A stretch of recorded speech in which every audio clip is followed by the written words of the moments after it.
Allegations that he used banned IVs before his last bout with Manny Pacquiao, Floyd Mayweather must now turn his focus to Andre Berto on Saturday night in Las Vegas. Mayweather has said publicly that he will retire after his 49th fight. If Floyd defeats Berto and then retires, he would tie former heavyweight champion Rocky Marciano's record of 49 wins, no losses or draws. Marciano retired at 31 years old after defeating Archie Moore. That was all the way back in 1955 that record has stood. Stephen A., what impact could these allegations have on this fight in Floyd? I suspect little to nothing. Floyd Money Mayweather is just entirely too experienced, and when the adversity hits him, he rises to the occasion inside that ring. But I will bring up a couple of things. Number one, supposedly it canceled an interview with SportsCenter that he was supposed to have yesterday. Yep. Normally, I'm very, very big on you make a commitment, you do everything it takes to get there.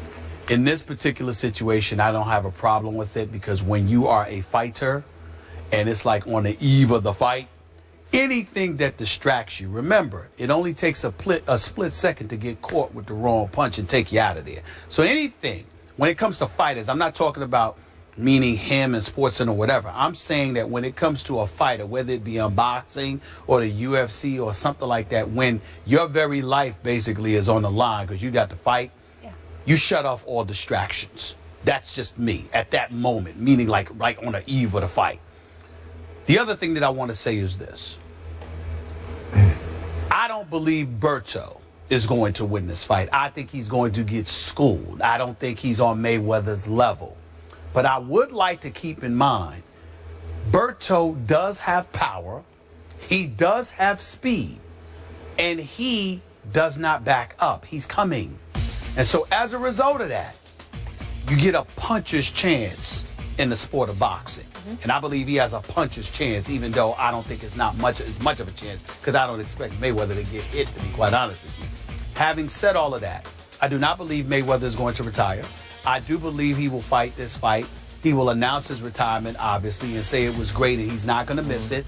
And then he will wait to see what happens with Cotto and Canelo Alvarez on November 21st, I believe. And after that, what Pacquiao does. And then he'll make a decision about getting another $100 to $200 million down the road about a year from now.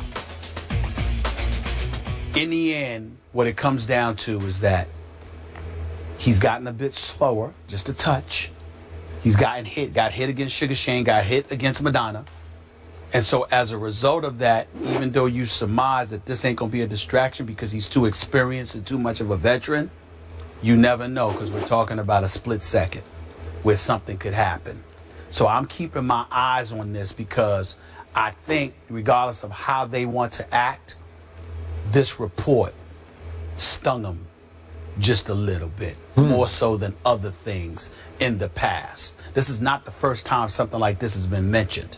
It's the first time it's gotten to this point. And I think that is categorically and emphatic as Leonard Ellaby was in denying to me personally that this is bogus, there's no truth to it whatsoever, this is much about nothing, this is a bunch of nonsense. At the end of the day, that doesn't mean they're not irritated. It doesn't mean they're not disgusted. And you never know how that can affect somebody just 48 hours later. You know, when you first started talking, I thought you were just kind of hyping the fight, like giving people a reason to watch it because one punch could catch him.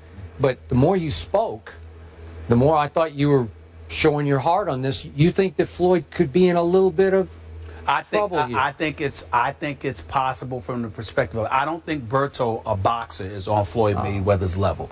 And I don't think that he can outbox him. My thing is, I think Berto knows that. And the whole thing about it is that I don't care how beautiful you can box. How are you once you get hit? If Berto hits this guy, Berto is not as slow as Madonna, and he's not as old as Sugar Shane. If Berto catches Money Mayweather, there could be a problem. I don't believe it will happen, but again, the slightest distraction, when you get up there in age, reflexes just a touch slower, you never know. I'm not trying to promote the damn fight. I ain't going, but I'm telling you. You're going to watch it? Yeah, of course I will watch it. Should I buy it? As a casual boxing fan, should buy it, because we will definitely talk about it. We'll definitely talk about it. We're in this business. You know what? You can watch it because Berto is going to come to fight. Now that may not. That's going. I agree with you. But Andre Berto does not back up. Unfortunately, he walks into a lot of punches. That's right. And he has lost 3 of his last 6 fights, including losing via TKO to Jesus Soto Caras. That was because he was a one-on fight at that time too. Okay, just like you said, Pacquiao. I understand, but still, the record is the record. And I did have an issue. Floyd should have gone ahead and made his appearance on SportsCenter at 6 o'clock. He was doing the 6 o'clock hour last night. He must have been stung by this because Thomas Hauser's reporting raised a lot of serious questions, a lot of red flags, and I'm not sure Floyd wanted to have to deal with that. And maybe, as you say, this close to the fight, he wanted to just do a fight interview, and all of a sudden. For the record, I'm not saying he shouldn't have showed up. I'm just saying I understand it, considering gotta stay focused. Right now on the eve of the fight. But in the end, I am with you. This is where I do admire Floyd. He's always in some, involved in some issue somewhere off the field, outside so to ring, speak, right outside the ring.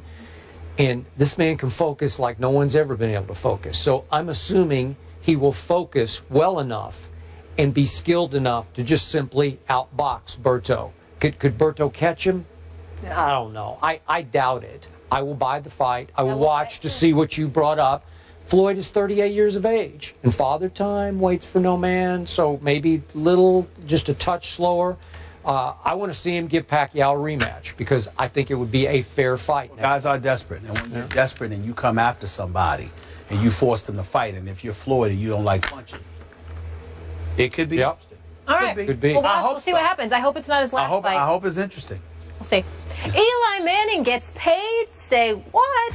You might be surprised by the dollars. We'll fill you in on the contract details after the break. This is First Take. Stay with us, won't you? In his first game as Bills head coach, Rex Ryan will try and put an end to a streak of 7 straight Bills coaches who lost their first game coaching with the team. We know there's been a carousel there. And it won't be easy against Andrew Luck and the Colts. Andrew Luck has more yards, completions, and attempts in his first 3 seasons than any quarterback in NFL history. He's a lock, Skip Bayless. Only Dan Marino threw for more touchdowns. Who wins? Andrew Luck, Hall of Famer. Stephen A. Smith, here I go again. Another home underdog. Indy minus 2.5 points at Buffalo. And I'm going with another upset that really in a few weeks won't seem like that big of upset. I'm saying that Buffalo is going to be a wild card team in the AFC, finishing second in this division to New England.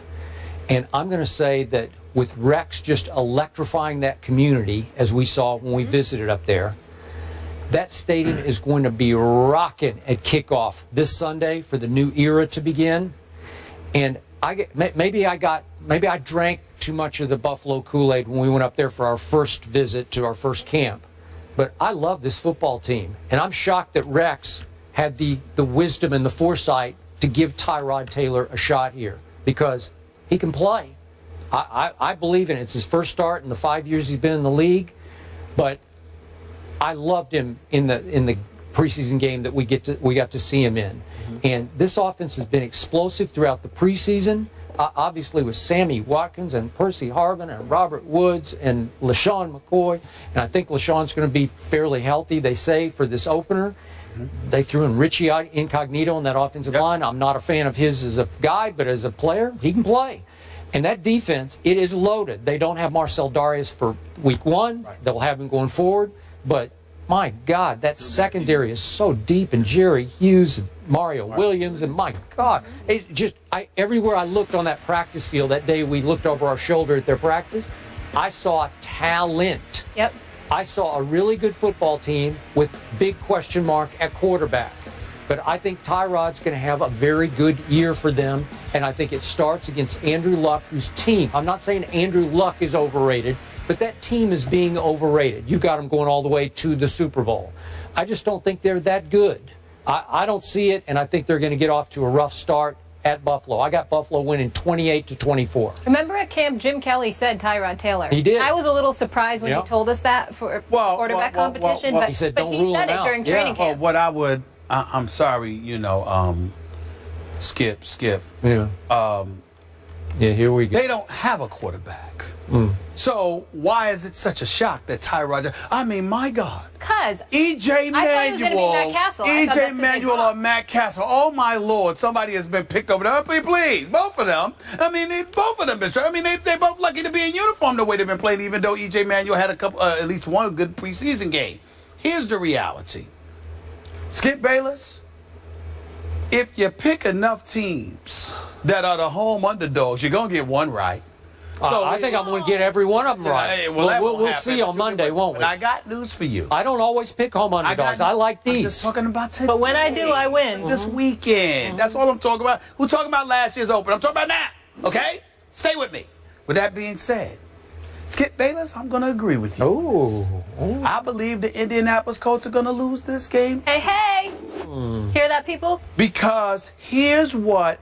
First of all, the defense is big time. And we all know that it was big. First of all, they were 9-7 last year. And they were a pretty damn good defense. With Hughes, with Mario Williams, with Marcel Derrick. With all, I mean, they had a crew, okay? And then you Gilmore and Cersei and those ones. Listen, they have a crew. But here's the thing. Now you got Rex Ryan, who we all know from a defensive perspective is a genius. He really is. I don't use that word very often, but I give you genius. That's right. So here's the deal.